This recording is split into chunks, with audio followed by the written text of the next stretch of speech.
Soal ujian akhir semester 121 pada mata kuliah manajemen sekolah pada hari Senin tanggal 30 Desember tahun 2024.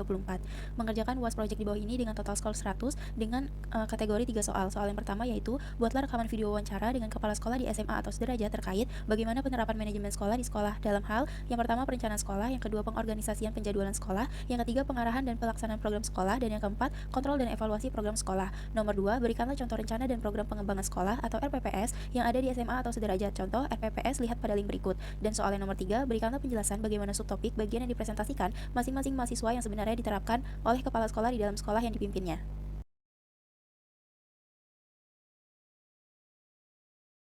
Mungkin dimulai aja ya Pak. Sebelumnya Assalamualaikum warahmatullahi wabarakatuh. Perkenalkan Bapak dan Ibu, kami dari Universitas Negeri Jakarta. Terima kasih sebelumnya atas ketersediaan Bapak dan Ibu untuk kami wawancarai terkait manajemen sekolah. Mungkin ada beberapa pertanyaan umum yang bakal saya pertanyakan atau saya tanyakan kepada Bapak dan Ibu. Untuk pertanyaan yang pertama itu, bagaimana penerapan manajemen sekolah dalam hal perencanaan sekolah, Pak? Ya, untuk SMA Negeri 20 Kota Bekasi kita kan lalu ada administrasi rencana kegiatan tahunan ya. Nah di situ kita plot rencana kegiatan tahunan dan ada juga yang namanya rencana kegiatan jangka menengah RKJM dan RKT. Nah di situ termuat bagaimana perencanaan sekolah jangka menengah dan jangka tahun per tahunnya. Jadi itu kita masukkan di administrasi itu sebagai dokumen sekolah. Nah kita berdasarkan itu, penerapannya berdasarkan. Mungkin untuk pertanyaan yang kedua ya Pak, Bu, bagaimana penerapan manajemen sekolah dalam hal perorganisasian atau penjadwalan sekolah? Ya kalau penjadwalan sekolah ini kan kita berdasarkan berarti kan per tahun ya. Kalau untuk secara umumnya kan per tahun ya penjadwalan sekolah. Nah kalau di bidang kurikulum itu setahun 2 kali ya Bu. Ya, dari semester pertama atau ganjil dan semester genap. Secara umumnya kita nantinya adalah per tahun.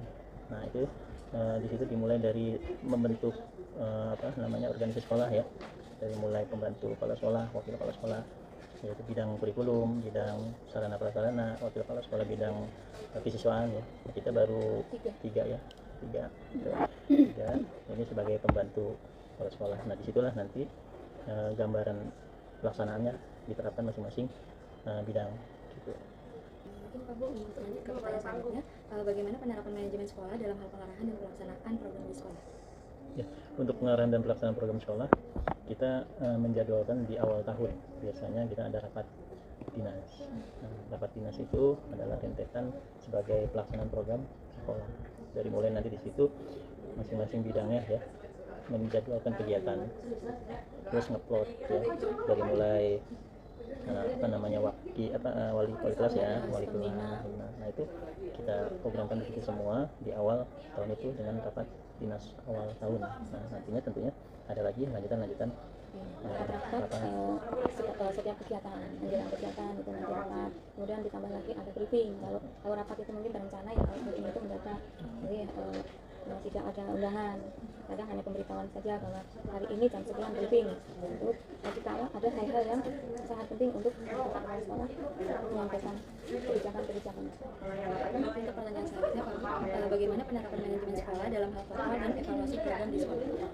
Pembinaan ya bagi pegawai yang misalkan izin keluar atau pergi nggak izin atau sebagainya, tetap ada pengawasan bapak kepala sekolah. Evaluasinya tentu saja kalau secara komprehensif, secara umum di akhir tahun itu, tahun pembelajaran sekaligus sebagai awal gitu. Jadi ya misalnya secara total gitu kan, persentase guru, kehadiran guru, kemudian persentase, tentu saja evaluasi itu juga berkenaan dengan siswa kan, tingkatan KPM gitu. Evaluasi tentang bagaimana kelulusan siswa, bagaimana hasil dari siswa, hasil dari pembelajaran siswa.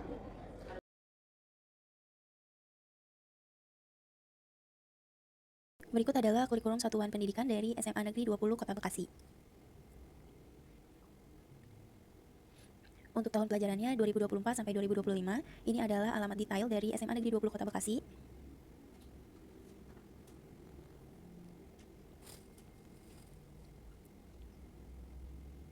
Lalu di sini ada daftar isi untuk bab pertama yaitu pendahuluan, bab kedua pengorganisasian pembelajaran, bab ketiga rencana pembelajaran, bab keempat pendampingan, evaluasi dan pengembangan profesional, bab kelima penutup, dan bab keenam ada bagian akhir yaitu lampiran. Di sini kita masuk ke bab pertama yaitu pendahuluan, ada latar belakang, ada karakteristik, lalu ada visi dan misi dari SMA Negeri 20 Kota Bekasi. Selanjutnya adalah bab kedua pengorganisasian pembelajaran. Yang pertama itu ada struktur kurikulum. Di sini ada tabel kelompok integrasi dari SMA Negeri 20 Kota Bekasi. Lalu ada tabel mata pelajaran dari SMA Negeri 20 Kota Bekasi.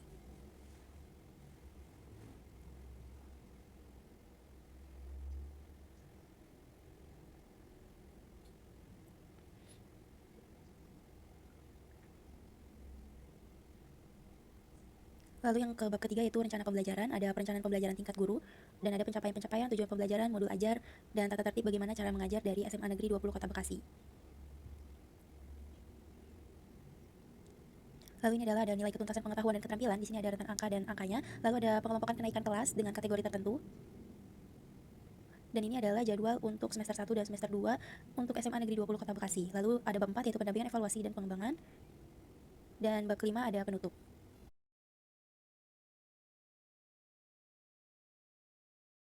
Bismillahirrahmanirrahim. Assalamualaikum warahmatullahi wabarakatuh. Waalaikumsalam warahmatullahi wabarakatuh. Perkenalkan Bapak Ibu, saya Salma Pramudia Anastasia dari Universitas Negeri Jakarta. Di sini saya izin mewawancarai Bapak dan Ibu. Saya memiliki 3 pertanyaan dengan tema tantangan pendidikan di abad ke-21 dan revolusi industri 4.0. Jadi kan di abad ke-21 ini kayak teknologi terus cara belajarnya itu udah sangat maju dengan pesat ya Pak, Bu. Jadi pertanyaan saya yang pertama itu apa yang kepala sekolah lakukan untuk menyiapkan guru dan siswanya untuk menghadapi tantangan di abad ke-21 ini? Pengembangan profesional berkelanjutan itu yang paling utama pertama kali, karena untuk mempersiapkan bapak ibu gurunya gitu. Kalau bapak ibu gurunya belum siap kan ya untuk menyampaikan ke siswa tentu saja akan tidak sinkron gitu. Kemudian untuk yang mempersiapkan siswanya ya tentu saja kurikulum yang relevan kami mengikuti gitu. Kalau pemerintah menganggap yang relevan saat ini adalah kurikulum merdeka ya kami mengikuti kurikulum merdeka. Jadi kita nggak lepas dari koridor itu. Iya betul. Ya, perkembangan teknologi itu kan kita mengikuti menggunakan sekarang nggak ada ulangan pakai kertas lagi kan, sekarang pakai Google Form kan, itu udah termasuk salah satu perkembangan teknologi kita mengikuti gitu kan. Kemudian misalnya rapat pun kalau misalnya terpaksa harus online ya kita juga mengikuti ya online gitu. Kita ikutilah.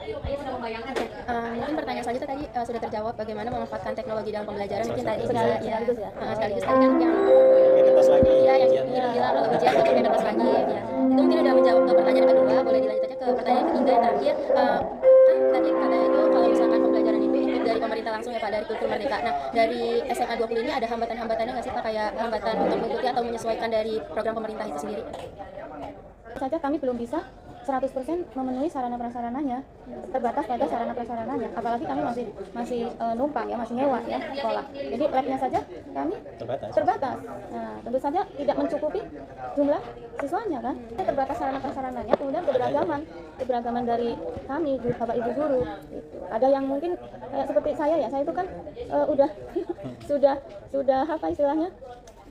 Melalui zaman yang dari kapur tulis, kemudian spidol, kemudian sekarang pakai ini ya, pakai laptop gitu. Sekarang nulis nggak di papan tulis lagi, nulisnya di tab gitu kan.